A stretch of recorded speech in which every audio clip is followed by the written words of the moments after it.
ایک عورت کو کبھی بھی حد سے زیادہ معصوم نہیں ہونا چاہیے۔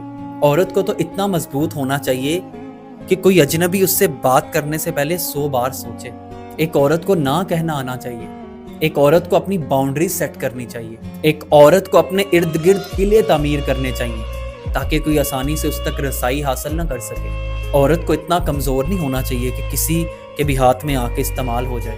ایک عورت کو اپنے منتخب کردہ مرد کے ساتھ لوئل رہنا چاہیے، پھر چاہے وہ کالا کیوں نہ ہو، موٹا کیوں نہ ہو، قد کا چھوٹا کیوں نہ ہو، پھر چاہے وہ کم امیر کیوں نہ ہو۔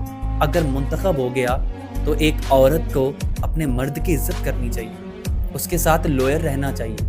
ایک ایسے مرد کو کامیاب بنانا چاہیے جو کبھی کامیابی کا خیال بھی، تصور بھی ذہن میں نہیں لا سکتا۔ ایک عورت کو اتنا مضبوط ہونا چاہیے کہ اپنے حصے میں آئے ہوئے ناکام مرد کو بھی دنیا کے آگے کامیاب بنا دے۔ ہوتی ہے ایک عورت میں اتنی طاقت۔